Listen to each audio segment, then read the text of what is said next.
नमस्कार विद्यार्थी मित्रांनो, प्रगती क्लासेसचे विद्यार्थी, गुरुप्रसाद क्लासेसचे विद्यार्थी, सर्व पालक वर्ग, सर्वांना माझा नमस्कार. तर तुम्ही 9वीचे विद्यार्थी आहात, तुम्हाला फारशी काही सांगायची गरज नाही. आता थोडे शाळा लेट चालू होतील. शासन म्हणतंय जुलैला 1 जुलैला चालू करूया, पण समजा नाही झाल्या, पुढे गेल्या किंवा चालू करून बंद करा, काय होईल यावर्षी काही सांगता येत नाही. तुम्ही काही टेन्शन घ्यायचं नाही. तुम्ही घरी बसायचं, निवांत आईवडिलांचं ऐकायचं, आईवडिलांच्या शब्दाच्या बाहेर जायचं नाही. आईवडिलांचं ऐकायचं, आईवडील काय सांगतील तसं वागायचं. घर सोडायचं नाही, फक्त बस. बाकी तुमच्यापर्यंत अभ्यास पोहोचवण्याचं काम आमचं आहे, ते आम्ही करणार, व्यवस्थित करणार. काही टेन्शन घ्यायचं नाही. ओके, तरी तुम्हाला सांगायची काही गरज नाही. तुम्ही मोठ्या वर्गात आलात. आता मोठ्या वर्गातल्या मुलांना एवढं काही सांगायची गरज नसते. तरीही आम्हाला सांगावंसं का वाटतं, कारण तुमची काळजी असते ना. समजलं, तुमचा अभ्यास व्हावा, तुम्ही सुरक्षित राहावं, तुमचं करिअर व्यवस्थित व्हावं, तुमचं आयुष्य भविष्य हे आमच्या डोळ्यासमोर असतं. आईवडील सुद्धा रात्रंदिवस विचार करत असतात तुमच्या भविष्याचा. मुलं शिकतील, मोठी होतील, आपले दिवस बदलतील अशी स्वप्न पाहतात. मग आपण सुद्धा तशा पद्धतीनं केलं पाहिजे, आहे की नाही. तर तुम्ही कराल अशी अपेक्षा आहे.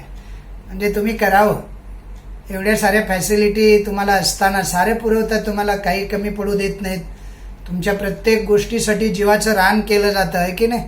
या साऱ्या गोष्टी आपल्या डोक्यात ठेवायच्या आणि त्या पद्धतीनं आपण राहायचं. म्हणजे कुणाला बोलायची संधी दिली नाही पाहिजे आपण. म्हणजे आईवडिलांनी आपल्याला किरकिर नाही केली पाहिजे, दररोज अभ्यास कर अभ्यास कर अभ्यास कर. आणि शिक्षकांनी कोणत्या किरकिर नाही केली पाहिजे, अभ्यास कर अभ्यास कर म्हणून. अभ्यास हा नेहमी आपला आपण स्वतःहून करायचा असतो, समजलं. आणि त्यासाठीच आपली विद्यार्थी दशा असते. म्हणजे विद्यार्थी दशा ही जी आहे ना, ती अभ्यासासाठी आहे. बाकीच्या गोष्टी करायला अजून खूप वेळ असतो. साऱ्या गोष्टी करायच्या आयुष्यामध्ये, पण त्या वेळेनुसार. प्रत्येक गोष्टीची एक वेळ ठरलेली असते, त्या वेळेनुसार. वेळेच्या आधी काही करायचं नसतं, समजलं. त्यामुळं तुम्ही या साऱ्या गोष्टी जाणता आहात. तुम्ही साऱ्या गोष्टी विचारात घ्याल अशी अपेक्षा करून आजच्या लेक्चरला सुरुवात करूया. आज राज्यशास्त्राचा दुसरा लेसन आपण घेणार आहोत. आता हा लेसन आहे ना, पहिला लेसन घेतला आपण, त्याच्या अगोदर इतिहासचे 2 घेतले. ते नेहमी रेग्युलर घेतो तसेच आपण घेतलं. म्हणजे वर्गामध्ये एक एक आर्टिकल ते आपण समजवून सांगत जातो. पुस्तक हातात घेतो, वाचत वाचत वाचत सांगत जातो, आहे की नाही. तशा पद्धतीनं आपण ते शिकवले. आता थोडीशी वेगळी मेथड, वेगळ्या पद्धतीनं तुम्हाला ते पटतंय का आणि रुचतंय का बघा. नसेल तर मग पहिल्यापासून आपण हा लेसन जरा वेगळ्या पद्धतीनं शिकूया. वेगळ्या पद्धतीनं म्हणजे कसा माहिती आहे, या प्रत्येक लेसनमध्ये एक 8-10 मुद्दे असतात आणि मग 8-10 प्रश्न बी असतात त्यावरती विचारलेले, कळतंय ना. म्हणजे संकल्पना 2-3 असतात. चुकी बरोबर सकारण स्पष्ट करा, थोडक्यात हे 2-3 असतात. थोडक्यात उत्तरे 2-3 असतात. पर्याय असतात, टिपा असतात. या साऱ्यांच्या वरती ना मग त्या आर्टिकलवरती प्रश्न विचारले जातात. मग आपण आज ना प्रश्नांच्या स्वरूपात बघूया. मग सारे आर्टिकलही कव्हर होतात, पुस्तकातले सारे आर्टिकल कव्हरही होतात आणि प्रश्न तेवढेच.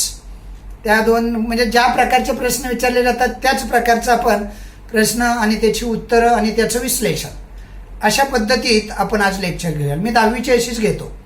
म्हणजे 10वीची लेक्चर ना सारी अशीच असतात. पहिल्यांदा आपण सकारण स्पष्ट करा आणि म्हणजे चुकी विधान चुकी बरोबर ते सकारण स्पष्ट करा आणि संकल्पना घेतो. नंतर थोडक्यात उत्तरे घेतो, समजलं. असं एक एक एक एक टाईप आपण घेत जातो. सारे मुद्दे कव्हर होतात आणि राहिलेले मुद्दे जे आहेत ना ते पर्याय निवडामध्ये आणि संकल्पना चित्र पूर्ण करामध्ये पूर्ण होऊन जातं. धडा पूर्ण होऊन जातो आणि बरंही पडतं. तुम्हाला बघा कसं पडतंय. आज मी तुम्हाला वेगळ्या पद्धतीनं तुम्हाला थोडंसं हे करतो. आज ना या लेसनमधले जे टॉपिक आहे, तुमचं जे पुस्तक आहे त्या लेसनमध्ये वेगवेगळे टॉपिक आहेत. त्या वेगवेगळ्या टॉपिकमध्ये किती प्रश्न आहेत. तुमचा जो स्वाध्याय असतो ना, त्या स्वाध्यायामधले आपल्याला प्रश्न सारे कव्हर करायचे आहेत.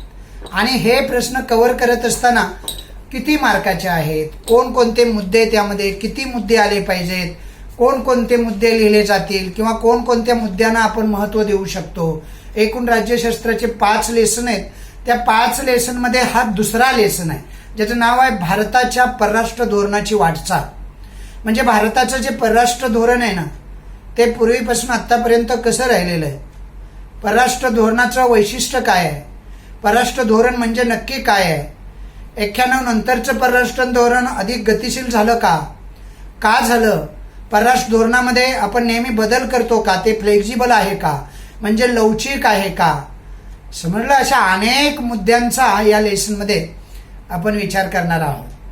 मग आपण पहिले ना आजच्या लेक्चरमध्ये 6 वेगवेगळे आर्टिकल अभ्यासूया किंवा 5 अभ्यासूया. आज 5 अभ्यासूया आपण. ओके, 2 संकल्पना चित्र अभ्यासूया आणि 3 चुकी बरोबर सकारण स्पष्ट करा असे 2 प्रश्न आज हाताळूया आपण. ओके, तुमच्या स्वाध्यायामध्ये जे प्रश्न दिले तेच आपण हाताळणार आहोत. सुंदर रीतीनं हाताळणार आहोत. कळालं तुम्हाला आता? तर पहिला आपण प्रश्न बघूया. कोणता प्रश्न आहे माहिती आहे? संकल्पना स्पष्ट करा. समजलं? प्रश्न कोणता आहे? खालील संकल्पना स्पष्ट करा. 2 मार्काचा हा प्रश्न प्रश्नपत्रिकेमध्ये, म्हणजे बोर्डाच्या प्रश्नपत्रिकेमध्ये असतो आणि तो 9वीलाही असणार ना, तसंच स्वरूप असतं जवळजवळ. काही फरक नसतो बोर्डाच्या आणि 9वीच्या प्रश्नपत्रिकेमध्ये किंवा क्वेश्चन पेपरमध्ये. तर आपल्याला आज 5 टॉपिक वेगवेगळे प्रश्न पाहिजे आहेत. त्यामध्ये 2 पाहिजे आहेत पुढील विधाने सकारण स्पष्ट करा आणि 2 पाहिजे आहेत 3 पाहिजे संकल्पना स्पष्ट करा. आता त्या संकल्पना कोणकोणत्या आहेत त्या तुम्हाला अगोदर सांगतो. 3 आपण संकल्पना पाहणार आणि 2 चुकी बरोबर सकारण स्पष्ट करा या हे प्रश्न 2 पाहणार. ओके, 2 वाक्य पाहणार. त्यामध्ये आपल्याला संकल्पना स्पष्ट करण्यासाठी भारताचं परराष्ट्र धोरण म्हणजे भारताचे परराष्ट्र धोरण ही एक संकल्पना आहे. तुमच्या स्वाध्यायामध्ये ती आहे. दुसरी संकल्पना आहे राष्ट्रीय हितसंबंध, म्हणजे आपल्या राष्ट्राचे हितसंबंध कसे जपले जावेत आणि काय असतात हे हितसंबंध. तिसरी संकल्पना आहे जागतिक शांतता. जागतिक शांतता प्रस्थापित व्हावी म्हणून आपण कोणते प्रयत्न करतो. आणि दुसरा जो प्रश्न मी तुम्हाला सांगितला त्यामध्ये आपल्याला 2 प्रश्न पाहिजे आहेत. एक आहे पंडित जवाहरलाल नेहरूंनी भारत चीन संबंध सुधारत म्हणून मोठे योगदान दिले आहे. हे विधान चुकी बरोबर सांगायचं आणि त्याची कारणं सांगायची. ओके, आणि दुसरं विधान आहे अटल बिहारी वाजपेयी यांच्या बाबतीतलं आहे. साधारणतः 1999 साली अटल बिहारी वाजपेयी पंतप्रधान होते. त्या काळामध्ये म्हणजे अटल बिहारी वाजपेयी यांनी पंतप्रधान पदावरती असताना पाकिस्तान सोबत संबंध सुधारण्यास पुढाकार घेतला असं एक वाक्य आहे. मग हे चूक आहे की बरोबर सांगायचं आणि मग त्याचं कारण द्यायचं. बरोबर असेल तर बरोबर का आहे, चूक असेल तर चूक का आहे. ओके, तर पहिल्यांदा आपण प्रश्न पाहूया. कोणता? चूक की बरोबर सकारण स्पष्ट करा. 2च प्रश्न आहेत ते बघूया आणि मग आपण संकल्पनेकडे जाऊया. त्यातला पहिला प्रश्न ध्यान आहे ना, नीट लक्ष देत आहे ना तुम्ही? नाहीतर मी बडबडत जायचो, मोठमोठ्यानं ओरडायचो. आता तुमच्या साऱ्या त्या रूममध्ये माझा आवाज हे करणार, तुमचं लक्ष नसणार, त्याला काय अर्थ नाही की नाही. आपण लक्ष दिलं पाहिजे. लक्ष देण्याची प्रक्रिया अभ्यासात महत्वाची असते. मी नेहमीच सांगत असतो. प्रत्येक लेक्चरला मी त्याच्यावर जोर देतो, कारण मुलं वर्गात लक्ष देत नाहीत. लक्ष दिलं ना मग काही अडचण नसते. 50-60% काम असंच होऊन जातं. पण लक्ष दिलं पाहिजे ना. तर पहिला प्रश्न कोणता आहे? पुढील विधाने चुकी बरोबर ते सकारण स्पष्ट करा. 2 मार्काचा प्रश्न असतो. ओके, 2 विधानं तुम्हाला चुकी बरोबर ते सकारण स्पष्ट करायचे असतात. म्हणजे 4 मार्क देणार तुम्हाला. एकाला 2 मार्क असतात. आता पहिलं विधान काय सांगितलं? पंडित जवाहरलाल नेहरू म्हणजे पंडित नेहरूंनी भारत चीन संबंध सुधारण्यास मोठं योगदान दिले आहे असं वाक्य आहे. हे वाक्य बरोबर आहे की चूक आहे असं विचारले तर हे वाक्य बरोबर आहे.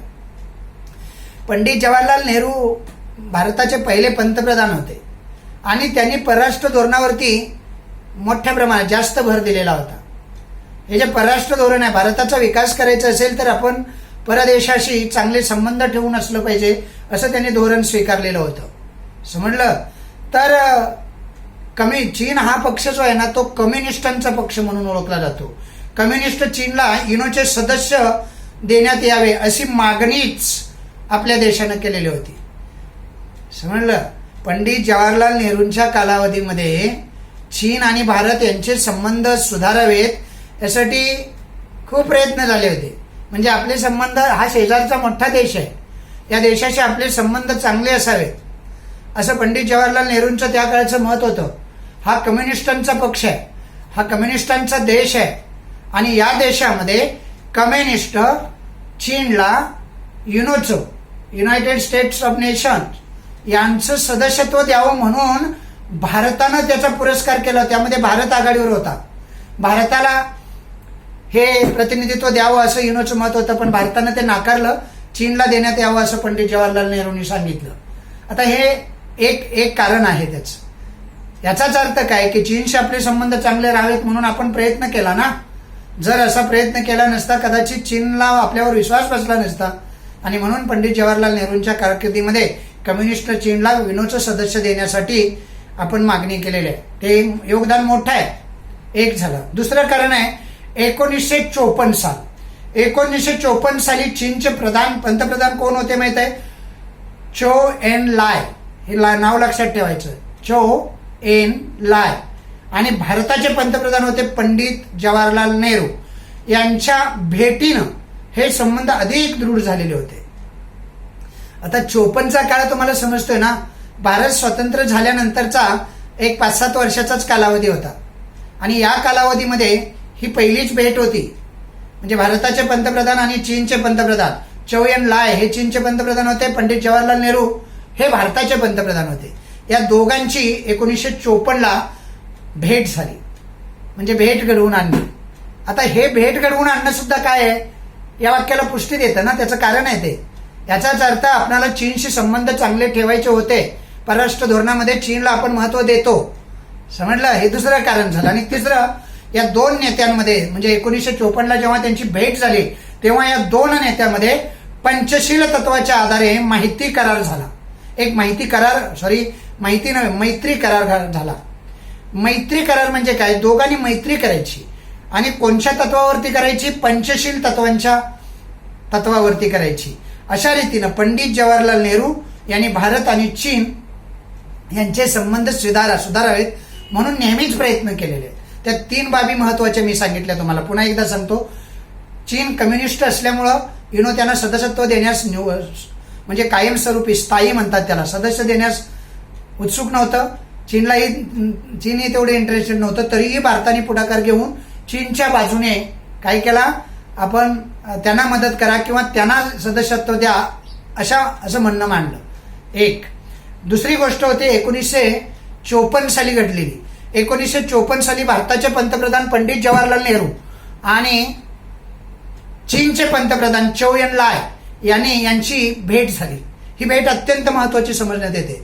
आणि या भेटीच्या दरम्यान, तिसरा मुद्दा, या भेटीच्या दरम्यान या दोघा पंतप्रधानांनी पंचशील तत्वाच्या आधारे भारत आणि चीन यांचा मैत्री करार घडवून आणला. एक करार केला पंचशील तत्वांच्या आधारे. समजलं. ही बुद्धांची पंचशील तत्व, बौद्ध धर्माची म्हणा, ही पंचशील तत्व त्यांच्या आधारे एक मैत्री करार झाला चीन आणि भारतमध्ये.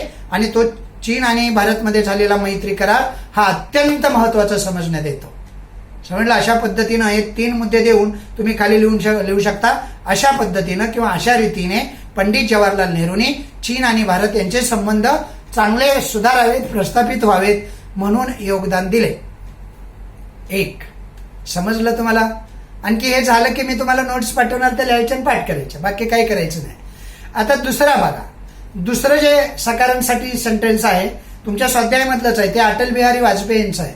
अटल बिहारी वाजपेयी हे अतिशय भावनिक आणि कवी मनाचे आहे. समजलं. त्यांना मानवतावाद वगैरे जपणारी ही माणसं आहेत.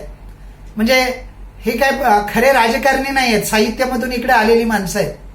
समजलं. आणि त्यामुळं त्यांना नेहमीच असं वाटलंय की जगभरामध्ये शांतता नांदावी. जगभरामध्ये शांततेचा त्यांनी पुरस्कार केलेला आहे. आणि त्यांना तसा बऱ्याच ठिकाणी म्हणजे भारतातही मान होता आणि भारताच्या बाहेरही पंतप्रधान म्हणून मान होता. मग तुम्हाला त्यावरून एक सेंटेन्स विचारलेला आहे. तुमच्या पुस्तकातलं सेंटेन्स आहे. अटल बिहारी वाजपेयी यांनी पाकिस्तान बरोबर संबंध सुधारण्यात पुढाकार घेतला. हे वाक्य बरोबर की चूक सांगायचं तर हे वाक्य सुद्धा बरोबर आहे. त्यांनी पाकिस्तान बरोबर आपले संबंध सुधारावेत म्हणून खूप प्रयत्न केला. समजलं. समझोता एक्सप्रेस सुद्धा त्यांनीच चालू केली. पण ते झालं की नाही पुढचा भाग. पण आज आपल्याला या वाक्याचं कारण द्यायचं आहे. म्हणजे त्यांनी प्रयत्न केले, याचं काय कारण म्हणजे यांचं हे काय आहे कारण स्पष्ट करायचं आहे. तुम्हाला बरोबर वाटतंय का? बरोबर वाटतंय तर कारण सांगा. पहिलं कारण, हे विधान बरोबर आहे असं लिहायचं. मग खाली लिहायचं कारण. मग त्याच्या खाली लिहायचं एक मग लिहायला सुरुवात करायची. ओके, हे विधान बरोबर आहे. पहिलं सुद्धा तसंच होतं, हे विधान बरोबर आहे कारण, मग 1 2 3 4 अशी कारणं 4 तरी किमान किंवा 3, 2 मार्क आहेत म्हणल्यावर 3 कारणं तरी नक्की देता आली पाहिजे.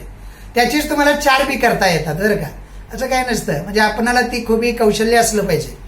तर पहिलं कारण असं होतं, पाकिस्तानचे तत्कालीन पंतप्रधान जे होते नेहरू म्हणजे अटल बिहारी वाजपेयींच्या काळामध्ये, त्यांचं नाव होतं मुशर्रफ.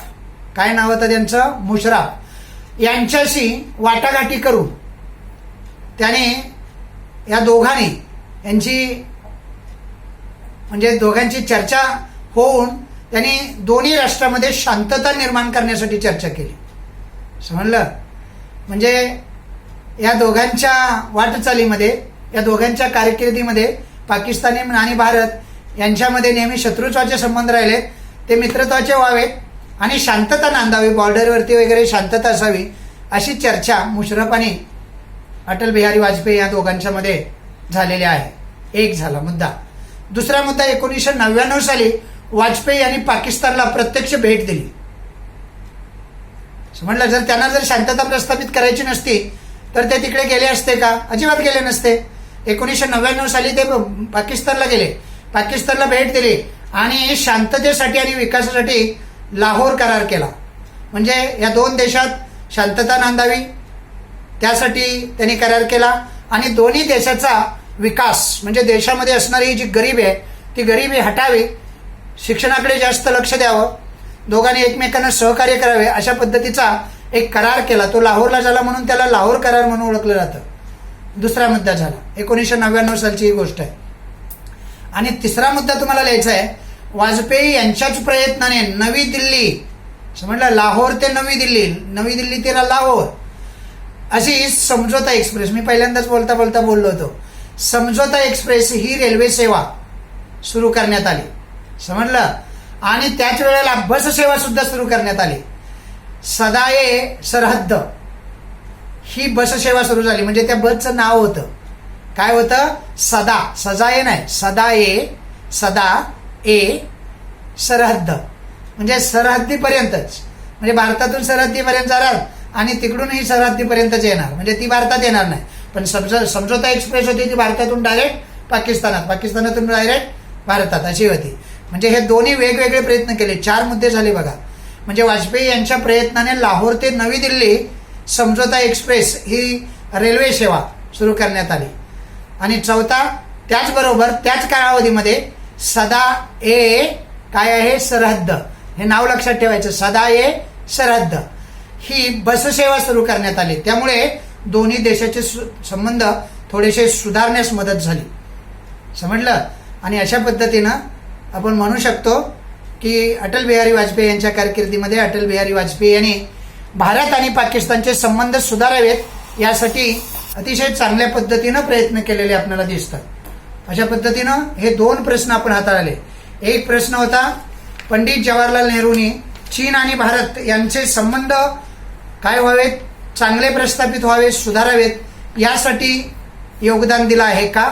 आणि दुसरा प्रश्न, दुसरा सकारांसाठी विचारलेला प्रश्न होता, अटल बिहारी वाजपेयी यांनी त्यांच्या कारकिर्दीमध्ये पाकिस्तानशी संबंध प्रस्थापित व्हावे, चांगले संबंध व्हावेत यासाठी योगदान केले आहे, म्हणजे त्यांचं योगदान महत्त्वाचं आहे असं हे विधान होतं.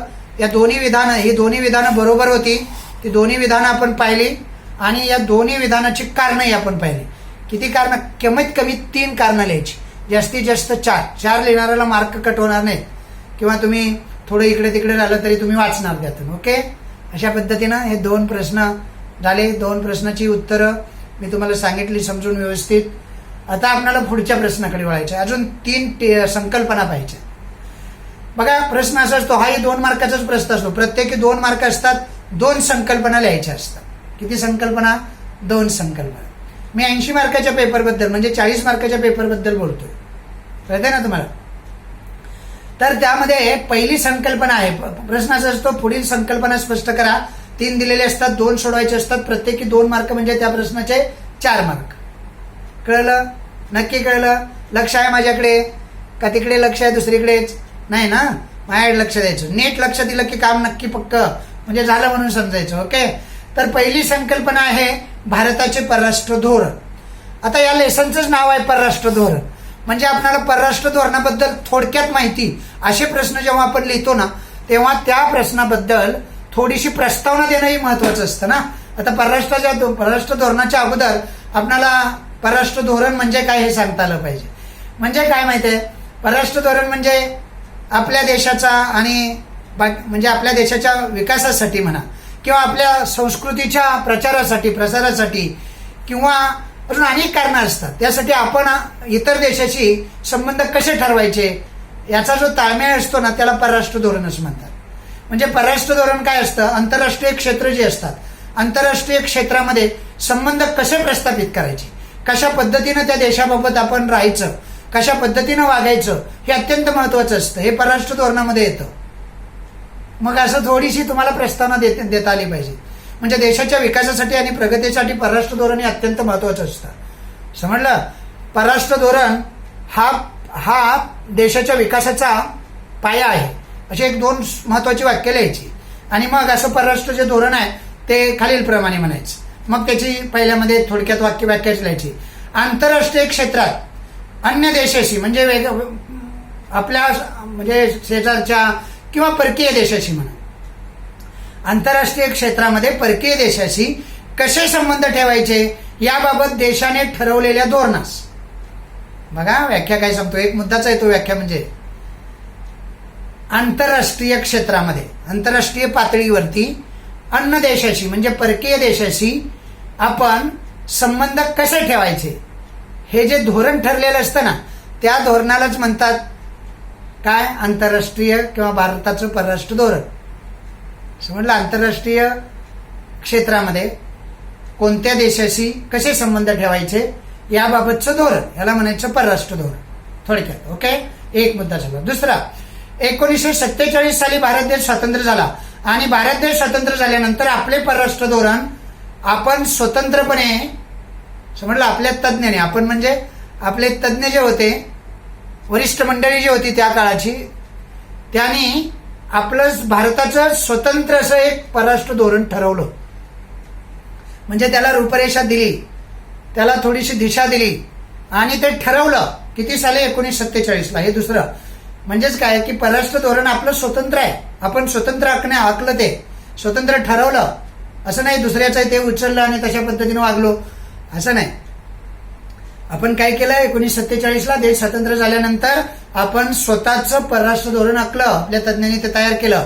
दोन मुद्दे झाले, एक व्याख्या आणि 47 साली परराष्ट्र धोरण भारतानं स्वतंत्रपणे आखलं. तिसरा, भारताचं परराष्ट्र धोरण हे आंतरराष्ट्रीय सुरक्षा आणि आंतरराष्ट्रीय शांतता आणि मानवता या 3 घटकावर आधारित